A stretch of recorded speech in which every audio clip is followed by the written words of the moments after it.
Olá pessoal, tudo jóia? Então hoje a gente vai continuar o nosso conteúdo, basicamente avançando um pouco naquelas questões sobre modelado da crosta terrestre, onde vocês já viram todas as partes internas, né, da crosta, mas agora a gente vai trabalhar um pouco sobre o modelado dessa crosta terrestre, que é um assunto que vai fazer a gente adentrar mais lá na frente com o conteúdo de relevo. Então, hoje a gente vai dar continuidade ao nosso conteúdo, tá bom? Vamos lá.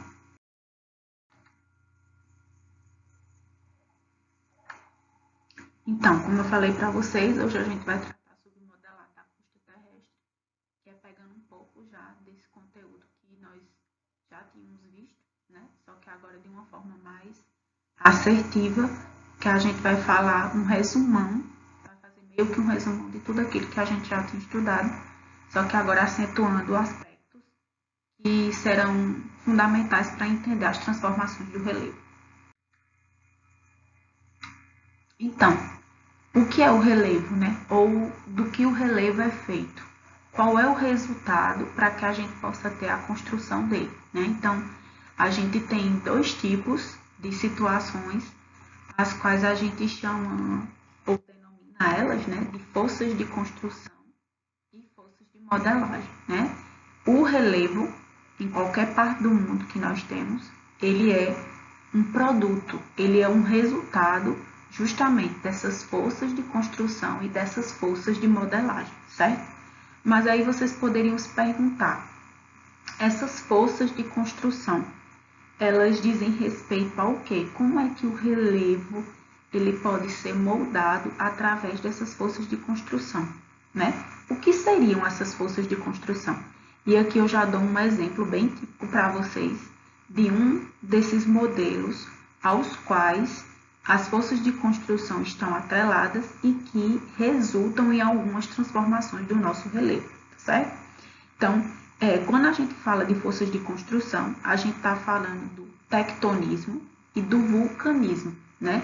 Como o tectonismo ele é mais difícil da gente enxergar e mais fácil da gente sentir, né, quando há a ocorrência dele, então eu exemplifiquei aqui para vocês com um desses exemplos de força de construção, o vulcanismo, né? Então, o vulcanismo, assim como o tectonismo, as forças tectônicas, né, elas fazem com que o nosso relevo ele seja transformado, né?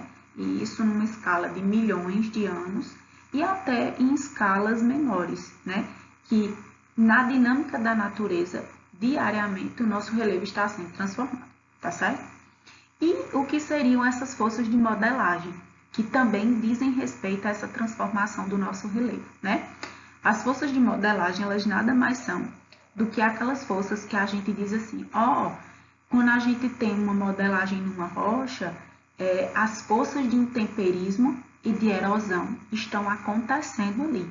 E é por isso que essa rocha está sendo moldada, ela está sendo modelada nesse relevo. Então, quando a gente fala de forças de modelagem, a gente está tratando de intemperismo e erosão, certo? Então, para a gente não confundir, vamos fazer aqui um repeteco. Quando a gente falar de forças de construção, a gente está falando de quê, pessoal? A gente está falando de vulcanismo, que é o que a gente tem aqui na nossa imagem, certo? Para não esquecer. Vulcanismo e tectonismo, beleza? E quando a gente falar de forças de modelagem, a gente vai estar falando de quê, pessoal? De intemperismo e de erosão. Então, o intemperismo, tanto físico quanto químico, ele age fazendo com que o nosso relevo ele também seja modelado. Então, eu peguei essa imagem aqui, que ela é muito conhecida, né, certamente de todos vocês, do Grand Canyon, lá nos Estados Unidos, e ele mostra para a gente como essas forças de modelagem desse intemperismo químico e físico, e para além disso, também dos processos de erosão, né, os processos erosivos, fazem com que com que esse relevo ele consiga ter toda essa modelagem, certo? Muito bonita, por sinal, né? Transformação da natureza. E quando a gente falou aqui de força de construção, esse vulcão aqui, que é um vulcão que estava em erupção, né, lá nas Filipinas. Então, sempre ter cuidado para a gente fazer essa divisão, tá, pessoal? Entre forças de construção e forças de modelagem, tá ok? Então, é como se a gente tivesse assim, ó, deixa eu pegar aqui. Esse lápis aqui vai ser forças de construção, certo? Então, as forças de construção, elas vão estar atreladas ao quê? Tectonismo e vulcanismo, ok? E esse outro aqui vai ser o quê? As forças de modelagem, onde a gente vai ter o intemperismo e a erosão atrelados a ele. Lembrando que sempre são intemperismo químico e físico e os processos erosivos, tá ok? Vamos lá.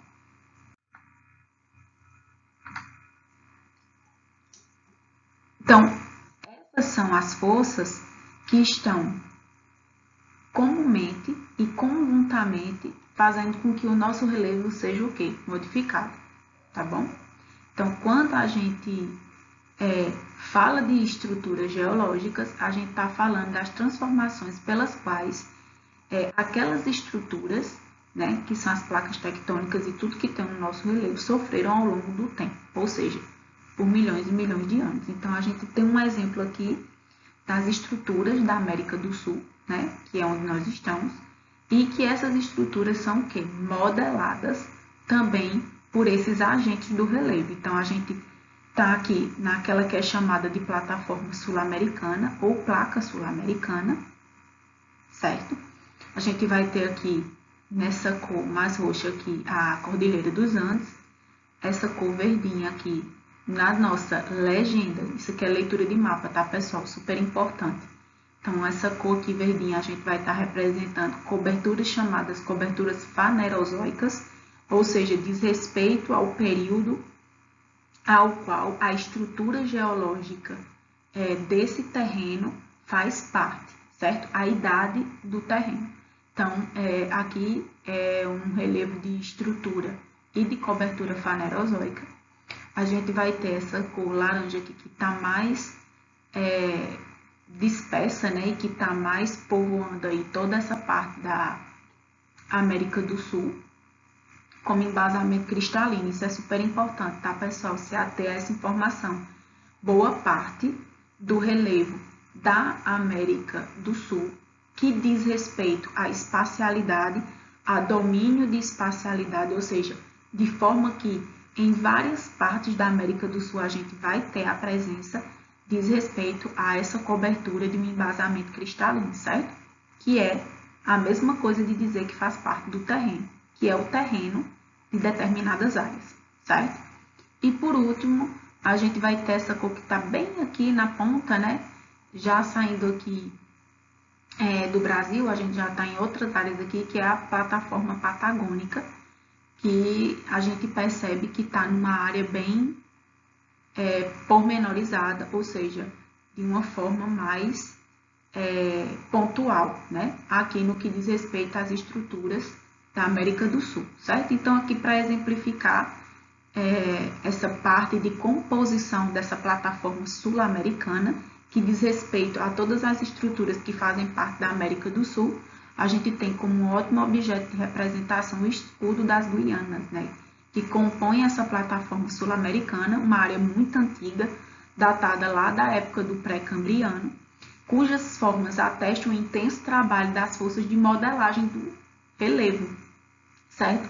Lembrem-se do que a gente acabou de falar sobre forças de modelagem, tá ok?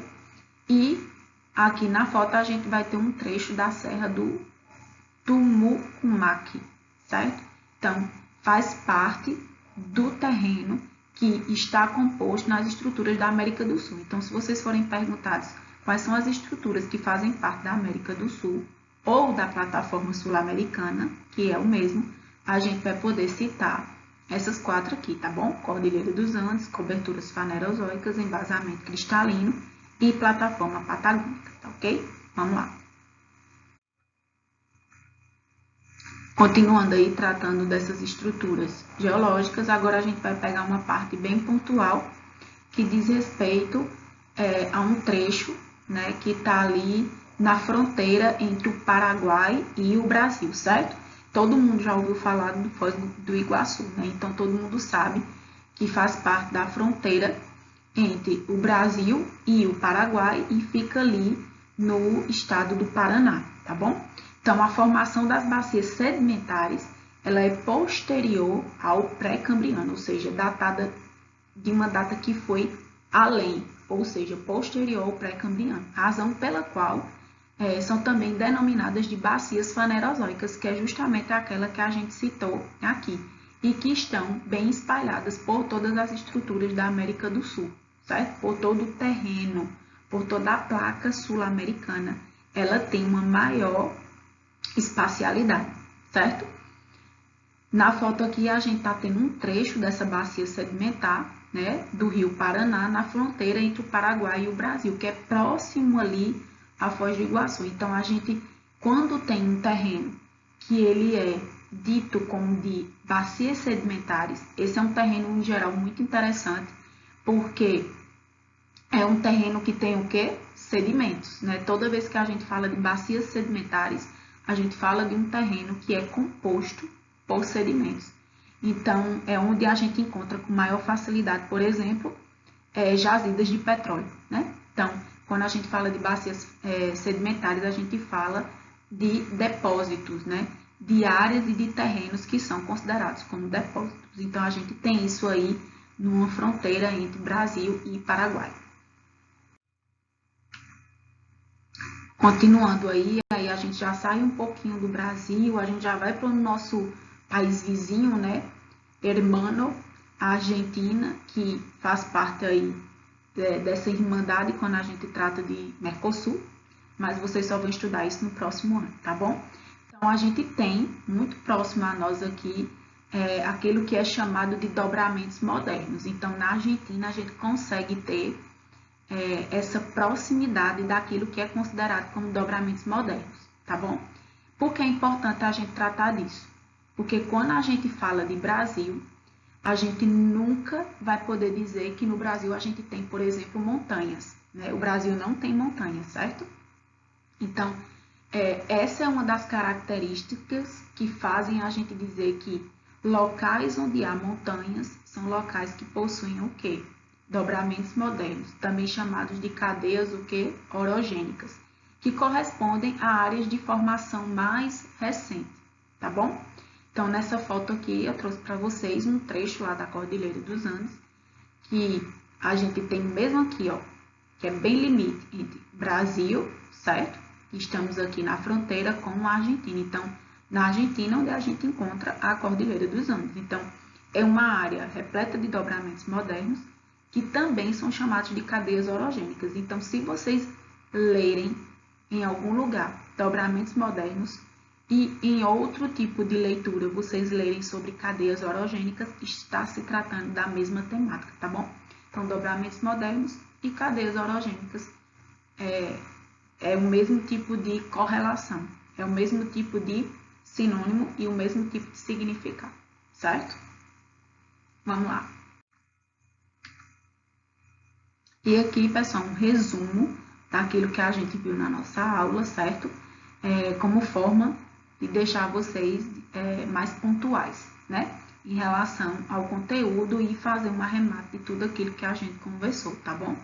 Então, a gente vai ter o que a gente falou lá no início, sobre tectonismo e vulcanismo que vão compor as forças de construção, isso mesmo. E quando a gente fala de intemperismo e erosão, a gente está falando das forças que compõem ou que são compostas, né, pelas forças de modelagem. Então, as forças de modelagem são compostas pelo intemperismo e pela erosão, e as forças de construção pelo tectonismo e pelo vulcanismo, que ambas, né, tanto forças de construção como forças de modelagem, atuam sobre o relevo. Pessoal, era mais para a gente arrematar aquilo que a gente tinha visto no nosso conteúdo passado, né, e já adentrar um pouco o conteúdo sobre relevo, que a gente vai acabar vendo também nos próximos módulos, tá bom? Então, estudem, se dediquem, a gente vai conversar mais quando for no nosso Google Meet, tá bom? E é isso, abração!